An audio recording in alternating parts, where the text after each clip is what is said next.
Hello दोस्तों, स्वागत है हमारे यूट्यूब चैनल S2 संग्राम में। आप लोगों का स्वागत है। आज हम लोग प्रैक्टिस सेट 5 करने वाले हैं आरआरबी एनटीपीसी और ग्रुप डी के लिए। ठीक है, ग्रुप डी और आरआरबी एनटीपीसी का हम लोग प्रैक्टिस सेट 5 है। बाकी जो 4 सेट हम लोगों ने कर चुका है उसका वीडियो का लिंक आपको डिस्क्रिप्शन में मिल जाएगा, प्लेलिस्ट का लिंक आपको मिलेगा, वहाँ से आप लोगों को चारों वीडियोज़ मिल जाएंगे। ठीक है, प्लस में आपको यहाँ पर जो है इसका पीडीएफ के लिए आप लोग टेलीग्राम में ज्वाइन हो जाइएगा। पीडीएफ मैं आपको वहाँ पे प्रोवाइड करा दूंगा। ठीक है, तो चलिए शुरू करते हैं बिना किसी देरी के। और चैनल पे नए होंगे तो सब्सक्राइब जरूर करिएगा। चलिए, पहले नंबर क्वेश्चन से 50 क्वेश्चन हम लोग इसमें करने वाले हैं, तो लास्ट तक बनिएगा। 20 मिनट का ये वीडियो होता है आपका लगभग। ठीक है, चलिए, तो भारत में दार्जिलिंग की पहाड़ियाँ किसकी खेती के लिए विश्व प्रसिद्ध है? भारत में जो दार्जिलिंग की पहाड़ियाँ होती हैं वो किस चीज़ की खेती के लिए प्रसिद्ध है? तो चाय की खेती के लिए जो है आपका दार्जिलिंग की पहाड़ियाँ जो है आपका प्रसिद्ध होती है। आगे बढ़ते हैं सेकंड नंबर क्वेश्चन पर कि भारत के निम्नलिखित में से किस राज्य में खारे पानी की सबसे बड़ी झील है जिसको हम लोग चिल्का झील स्थित है? ठीक है, ठीक है, पूछा जा रहा है कि भारत के निम्नलिखित में से किस राज्य में खारे पानी की सबसे बड़ी झील है, सबसे बड़ी झील चिल्का झील स्थित है? किस राज्य में है ये आपको पूछा है, जिसका नाम आप लोग का यहाँ पे है चिल्का झील है। ठीक है, क्या नाम है? तो चिल्का झील आपका नाम है। कौन से राज्य में है ये पूछा जा रहा है और किस चीज़ के लिए प्रसिद्ध है? ये खारे पानी की सबसे बड़ी झील है, इस बात के लिए जो है सबसे प्रसिद्ध है। तो क्या नाम है? तो चिल्का झील है। कौन से राज्य में है?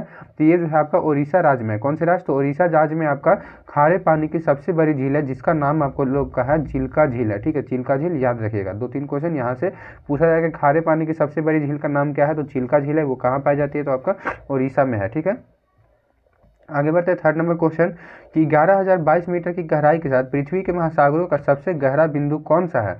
बोला जा रहा है कि 11,022 मीटर की गहराई के साथ पृथ्वी के महासागरों का सबसे गहरा बिंदु कौन सा है?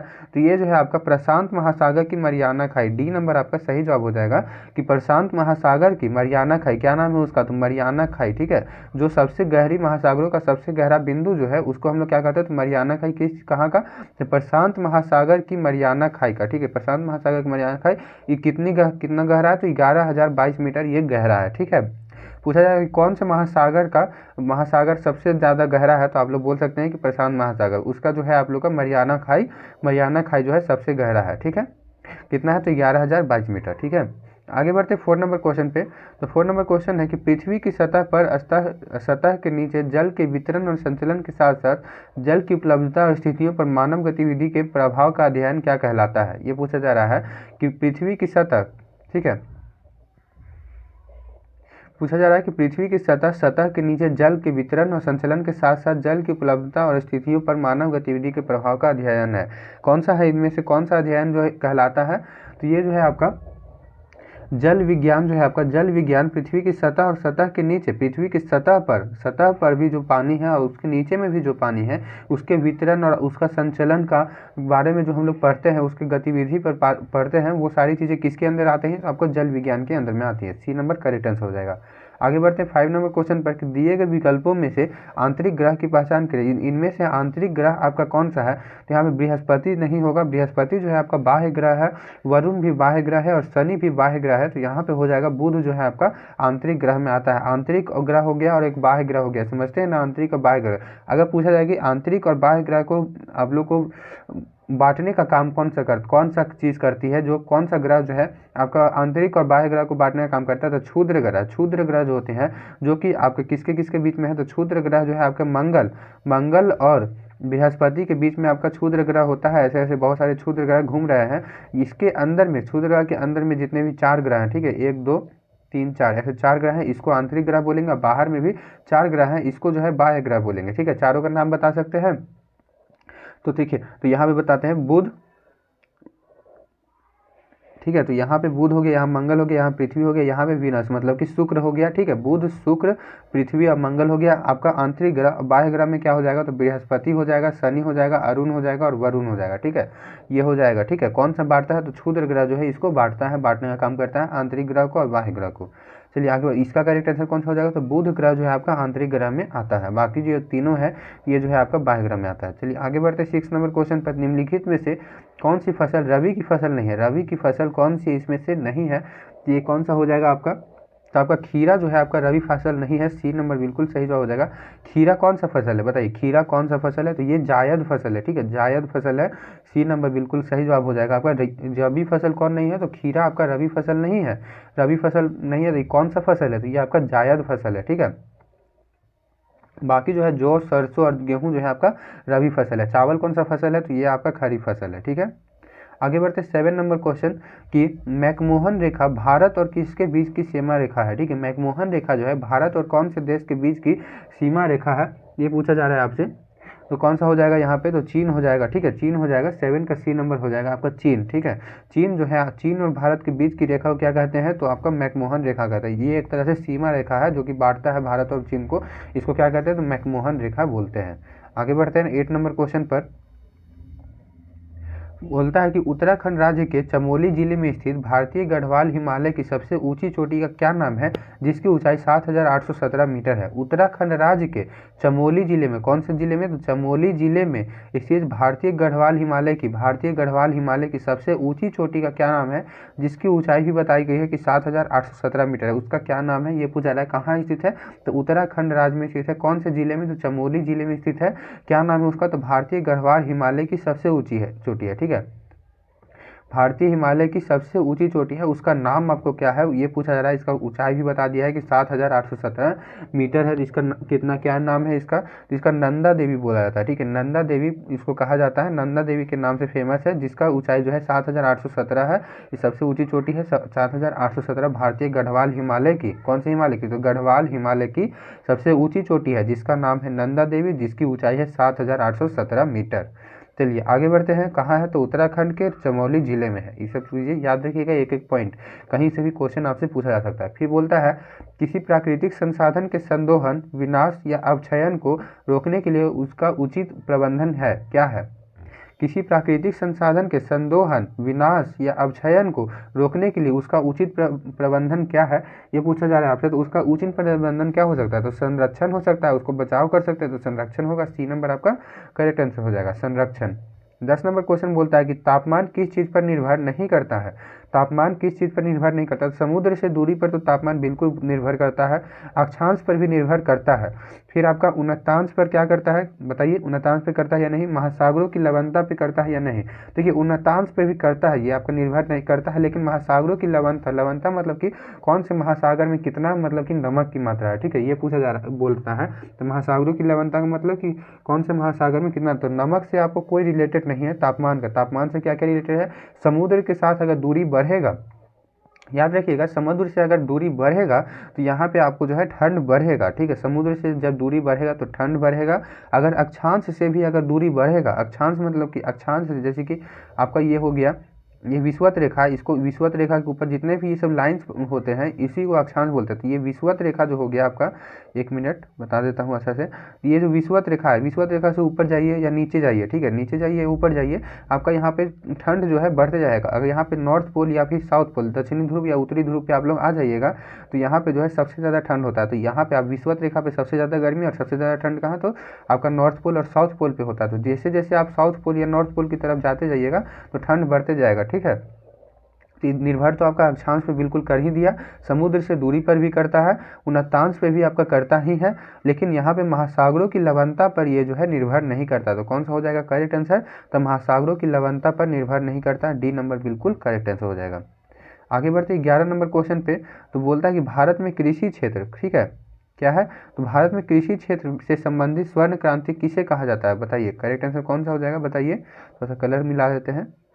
कि भारत में कृषि क्षेत्र से संबंधित स्वर्ण क्रांति किसे कहा जाता है, तो आपको बोला जाता है कि काजू की खेती हो जाएगी, या नारियल उत्पादन, या खनिज पदार्थ, या बागवानी और शहद। ठीक है, कौन सा हो जाएगा, तो बागवानी और शहद को जो है आपका स्वर्ण क्रांति के नाम से जाना जाता है। बागवानी और शहद को जो है आपका स्वर्ण क्रांति के नाम से जाना जाता है। ठीक है, 12 नंबर क्वेश्चन देखते हैं कि निम्नलिखित में से किसे प्राकृतिक संसाधनों के संरक्षण का तरीका नहीं माना जाता है। किसे जो है प्राकृतिक संसाधनों के संरक्षण का तरीका नहीं माना जाता है, कौन सा हो जाएगा, इनमें से कौन सा जो है आपका प्रकृति के संसाधनों का संरक्षण का तरीका नहीं माना जाता है। तो ये आपका निष्कर्षण को जो है आपका प्रकृति के संसाधनों के संरक्षण का नियम नहीं माना जाता है। ठीक है, तरीका नहीं माना जाता है। 13 नंबर क्वेश्चन है कि निम्नलिखित में से कौन से भारत के प्रमुख कोयला क्षेत्र हैं, इनमें से कौन से जो है आपका भारत का प्रमुख जो है कोयला क्षेत्र है, तो झरिया और रानीगंज आपका जो है भारत के प्रमुख कोयला क्षेत्र है। ठीक है, अब यहाँ पे क्वेश्चन पूछता हूँ कि झरिया आपका कौन से राज्य में है और रानीगंज कौन से राज्य में है, बताइए करेक्ट आंसर कौन सा होगा, झरिया कौन से राज्य में है और रानीगंज कौन से राज्य में है, इसका कमेंट बॉक्स में आपको कमेंट करके बताना है। तो झरिया का मैं बता देता हूँ कि झरिया जो है आपका झारखंड में है, लेकिन झरिया तो मैक्सिमम लोगों को पता रहता है कि झरिया कहाँ है, तो आपका झारखंड में, लेकिन रानीगंज कहाँ है ये आपको कमेंट बॉक्स में कमेंट करके बताना है, ठीक है। ये दोनों चीज़ें जो है आपका कोयला के लिए प्रमुख क्षेत्र है। कोयला का प्रमुख क्षेत्र कौन कौन, तो झरिया और रानीगंज है, ठीक है। तो रानीगंज कहाँ ये आपको बताना है, ठीक है। 14 नंबर क्वेश्चन बताइएगा कि अपने आप में संचार का एक तरीका है और यह संचार के अन्य साधनों के उपयोग को भी नियंत्रित करता है। अपने आप में संचार का एक तरीका है और यह संचार के अन्य साधनों के उपयोग में को भी नियंत्रित करता है। तो ऑप्शन कौन सा हो जाएगा, फोन, उपग्रह, टेलीविजन या रेडियो। तो ये बिल्कुल सही जवाब कौन सा हो जाएगा, तो उपग्रह जो है अपने आप में एक संचार का तरीका है और यह अन्य संचार के नियमों, संचार जो चीज़ें हैं जैसे कि फ़ोन हो गया, टेलीविजन हो गया, रेडियो हो गया, ये सब पर भी नियंत्रित कर लेता है कौन, तो उपग्रह, ठीक है।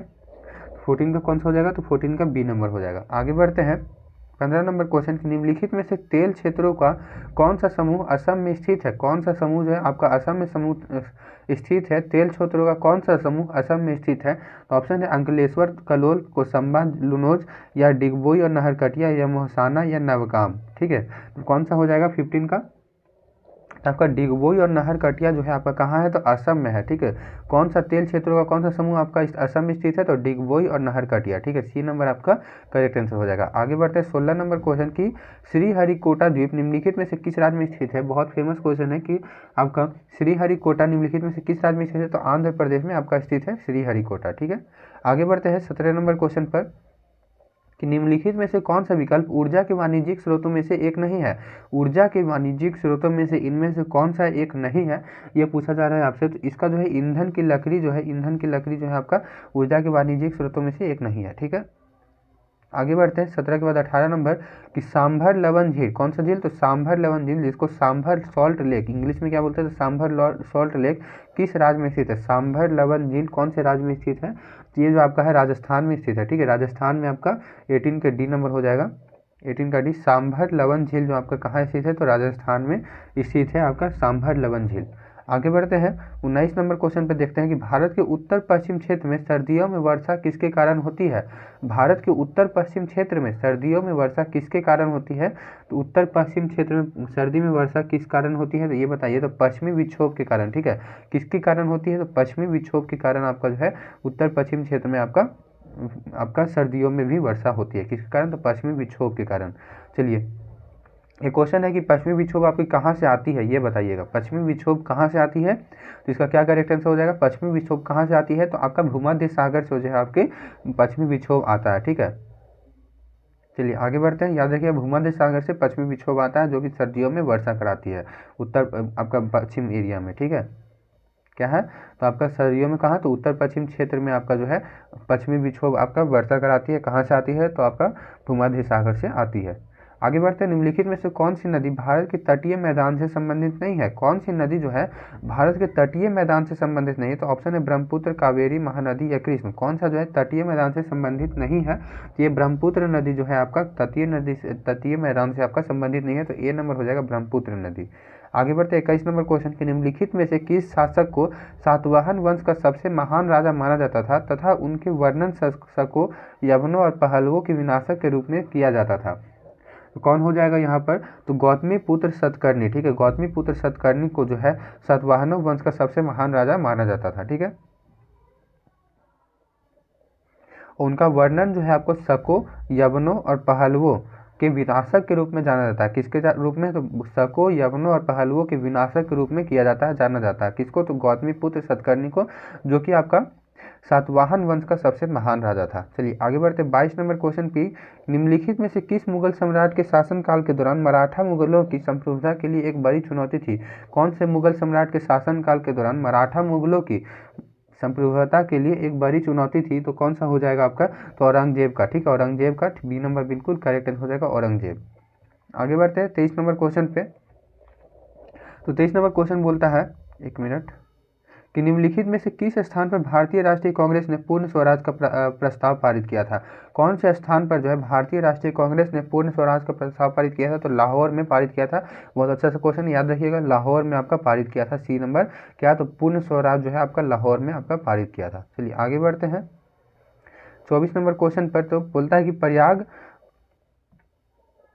क्वेश्चन है कि प्रयाग प्रशिस्त के लेखक हरिसेन निम्नलिखित में से किस गुप्त सम्राट के दरबार कवि थे। ठीक है, प्रयाग प्रशिस्त के लेखक हरिसेन, सिंपल है कि याद रखिए कि हरिसेन निम्नलिखित में से किस गुप्त सम्राट के दरबारी कवि थे। बहुत अच्छा क्वेश्चन है। तो समुद्रगुप्त के ये दरबारी कवि थे। कौन? तो हरिसेन जो है आपका समुद्रगुप्त के दरबारी कवि थे।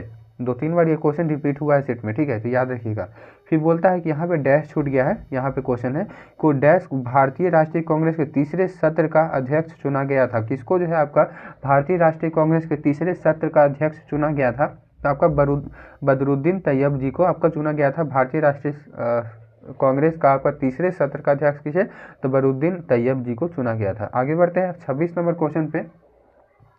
तो 26 नंबर क्वेश्चन बोलता है कि निम्नलिखित में से किस आंदोलन को प्रथम सत्याग्रह के नाम से जाना जाता है जिसका नेतृत्व महात्मा गांधी ने किया था?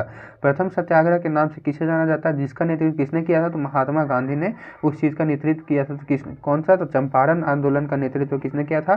तो महात्मा गांधी ने किया था। इसको जो है प्रथम सत्याग्रह के रूप में नाम से जाना जाता है। प्रथम सत्याग्रह के नाम से किसे जाना जाता है? तो चंपारण आंदोलन का नेतृत्व किसने किया था? तो महात्मा गांधी ने किया था। आगे बढ़ते हैं 27 नंबर क्वेश्चन की सिंधु घाटी में सभ्यता में निम्नलिखित में से किस स्थान पर एक ईंट संरचना की पहचान डॉकयार्ड के रूप में की गई जो जहाज़ों के ठहरने और कार्गो संचालन के लिए था? इंपॉर्टेंट क्वेश्चन है कि सिंधु घाटी सभ्यता में, सिंधु घाटी या हड़प्पा घाटी सभ्यता में जो है आपका हड़प्पा सभ्यता में किस स्थान पर एक ईंट संरचना की पहचान डॉकयार्ड के रूप में की गई? ईंट संरचना, एक ईंट की संरचना बनाई गई थी, बनी हुई थी, जिसको एक पहचान दी गई कि डॉकयार्ड है, जो कि आपको जहाज़ों के ठहरने, कौन सा? तो पानी वाले जहाज़ों के ठहरने और कार्गो संचालन के लिए था।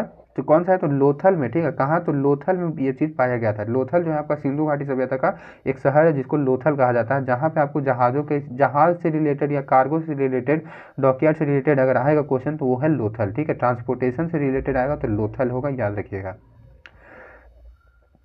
फिर बोलता है कि निम्नलिखित में से किस आंदोलन सत्याग्रह का परिणाम उस तक 3 कठिया प्रणाली का उन्मूलन था जिसके तहत किसानों को अपनी जोत के 3/20वें हिस्से में नील की खेती करने के लिए कहा गया था? किस आंदोलन सत्याग्रह का परिणाम उस 3 कठिया प्रणाली का उन्मूलन था जिसके तहत किसानों को जो है अपने 3/20वें हिस्से में, ठीक है, 3/20वें हिस्से में नील की खेती के लिए कहा गया था? तो कौन सा है आपका?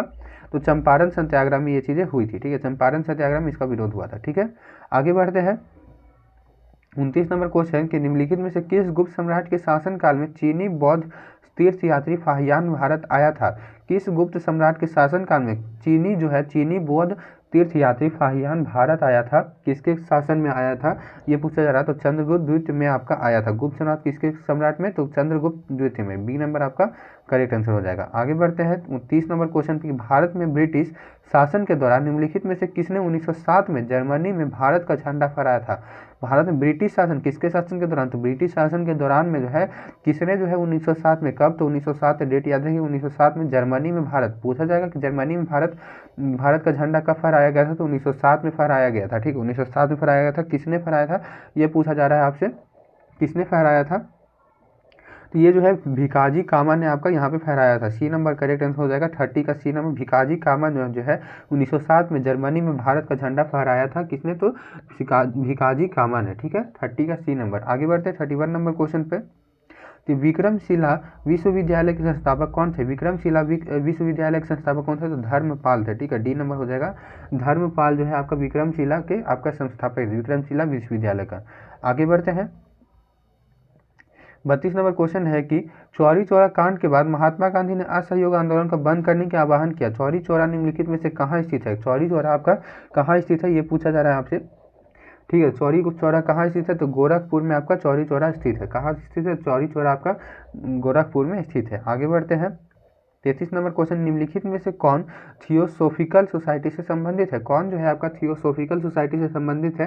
तो ये आपका हो जाएगा एनी बेसेंट। ठीक है, एनी बेसेंट आपका थियोसोफिकल सोसाइटी से संबंधित है। 33 का सी नंबर। आगे बढ़ते हैं 34 नंबर क्वेश्चन पर।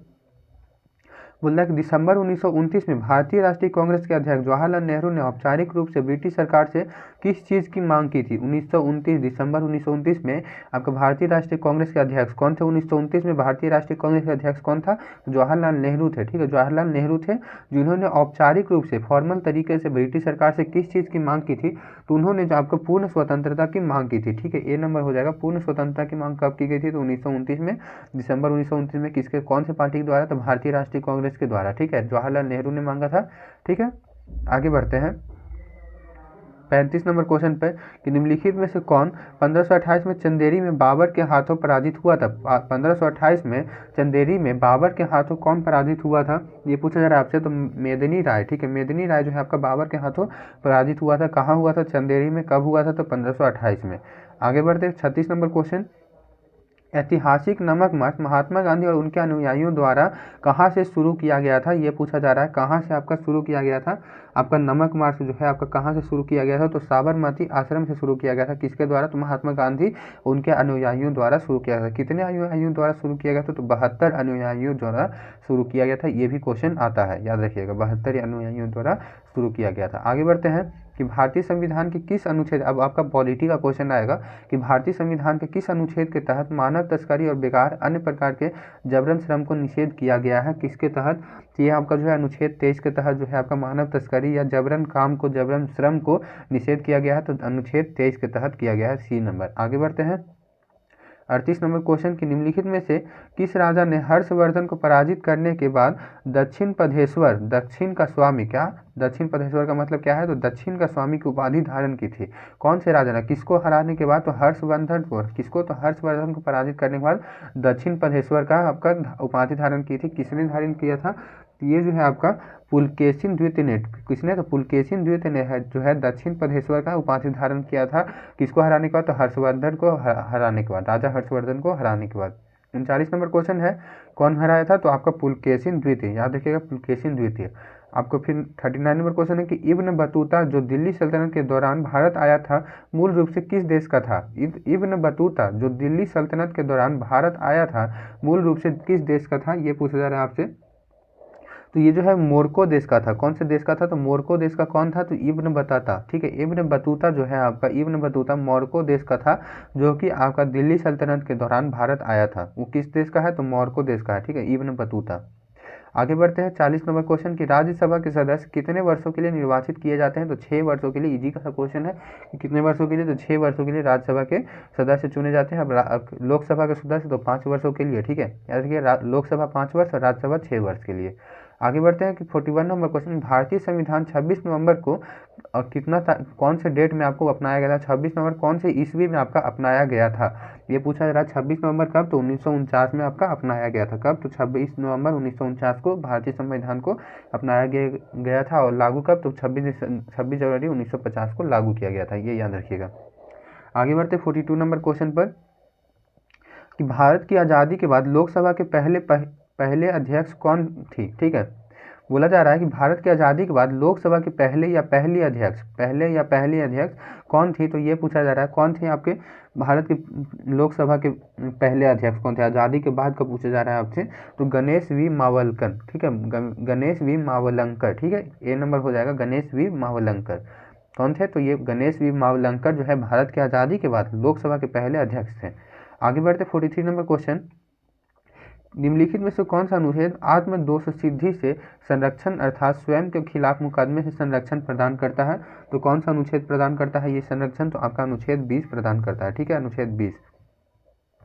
आगे बढ़ते 44 नंबर क्वेश्चन के निम्नलिखित में से कौन सा अनुच्छेद कानून के समक्ष समानता के अधिकार, कानूनों के समान संरक्षण के अधिकार की गारंटी देता है। कौन सा अनुच्छेद जो है कानून के समक्ष में आपको समानता का अधिकार और कानूनों के समक्ष समान संरक्षण के अधिकार की गारंटी देता है, कौन सा आपका देता है अनुच्छेद, तो अनुच्छेद 14 आपका देता है, सी नंबर आपका सही जवाब हो जाएगा। आगे बढ़ते हैं 45 नंबर क्वेश्चन की राज्यपाल किसकी सलाह पर मंत्रियों की नियुक्ति करता है, राज्यपाल किसकी सलाह पर मंत्रियों की नियुक्ति करता है, तो मुख्यमंत्री की सलाह पर जो है आपका राज्यपाल जो है आपका मंत्रियों की नियुक्ति करता है। किसके सलाह पे, तो मुख्यमंत्री के सलाह पर। 46 नंबर क्वेश्चन देखते हैं, बोलता है भारतीय संविधान के उद्देशिका में कब संशोधन किया गया था, भारतीय संविधान के उद्देशिका में कब संशोधन किया गया था, तो ये आपका है 1976 में संशोधन किया गया था, बी नंबर बिल्कुल करेक्ट आंसर होता है, 1976 में संशोधन किया गया था। फिर बोला जाता है 47 नंबर की संघ लोक सेवा आयोग के अध्यक्ष सदस्यों के पूरे वेतन भत्ते और पेंशन में प्रभारित किए जाते हैं, कौन हो जाएगा, संघ लोक सेवा आयोग के अध्यक्ष और सदस्यों के पूरे वेतन भत्ते और पेंशन में प्रभारित किए जाते हैं, कौन, तो यहाँ पे हो जाएगा आपका भारत की संचित निधि, ठीक है, भारत की संचित निधि, ए नंबर हो जाएगा आपका करेक्ट आंसर। आगे बढ़ते 48 नंबर क्वेश्चन कि भारतीय संविधान का निम्नलिखित में से कौन सा अनुच्छेद, एक मिनट, हाँ, तो भारतीय संविधान 47 हो गया था, 48 नंबर देख रहे थे, ठीक है।